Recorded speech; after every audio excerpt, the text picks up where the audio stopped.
Exodus chapter 14.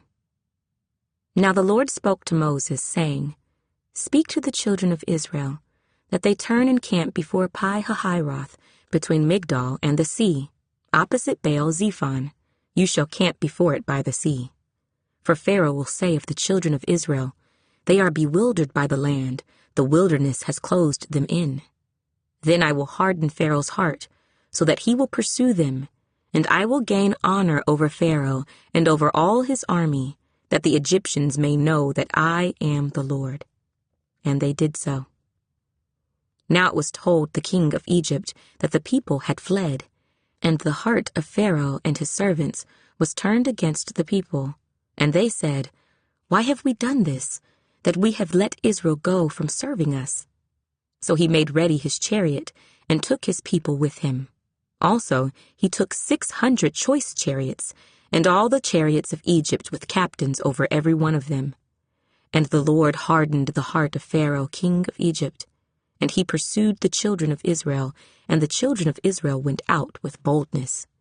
So the Egyptians pursued them, all the horses and chariots of Pharaoh, his horsemen and his army, and overtook them camping by the sea beside Pi-hahiroth, before Baal-zephon.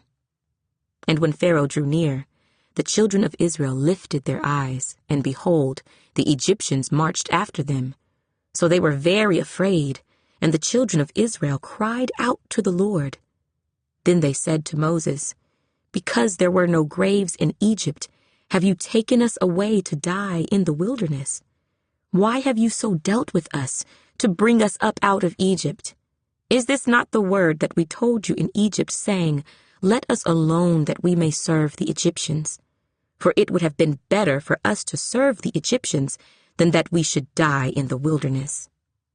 And Moses said to the people, Do not be afraid. Stand still and see the salvation of the Lord, which he will accomplish for you today.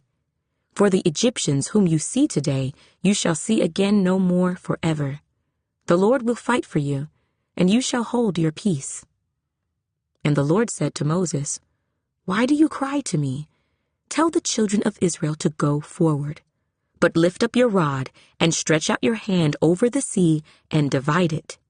And the children of Israel shall go on dry ground through the midst of the sea. And I indeed will harden the hearts of the Egyptians, and they shall follow them. So I will gain honor over Pharaoh and over all his army, his chariots and his horsemen. Then the Egyptians shall know that I am the Lord, when I have gained honor for myself over Pharaoh, his chariots, and his horsemen. And the angel of God, who went before the camp of Israel, moved and went behind them, and the pillar of cloud went from before them and stood behind them.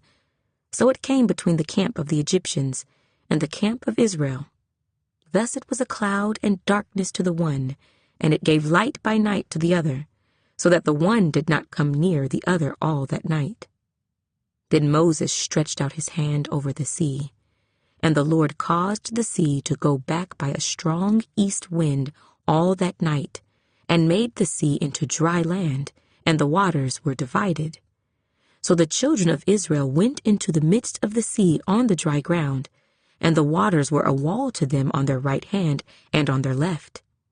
And the Egyptians pursued and went after them into the midst of the sea, all Pharaoh's horses, his chariots, and his horsemen. Now it came to pass, in the morning watch, that the Lord looked down upon the army of the Egyptians through the pillar of fire and cloud, and he troubled the army of the Egyptians. And he took off their chariot wheels, so that they drove them with difficulty. And the Egyptians said, Let us flee from the face of Israel, for the Lord fights for them against the Egyptians. Then the Lord said to Moses, Stretch out your hand over the sea, that the waters may come back upon the Egyptians, on their chariots, and on their horsemen. And Moses stretched out his hand over the sea. And when the morning appeared, the sea returned to its full depth, while the Egyptians were fleeing into it. So the Lord overthrew the Egyptians in the midst of the sea. Then the waters returned, and covered the chariots, the horsemen, and all the army of Pharaoh that came into the sea after them. Not so much as one of them remained. But the children of Israel had walked on dry land in the midst of the sea, and the waters were a wall to them on their right hand and on their left. So the Lord saved Israel that day out of the hand of the Egyptians, and Israel saw the Egyptians dead on the seashore. Thus Israel saw the great work which the Lord had done in Egypt. So the people feared the Lord, and believed the Lord and his servant Moses.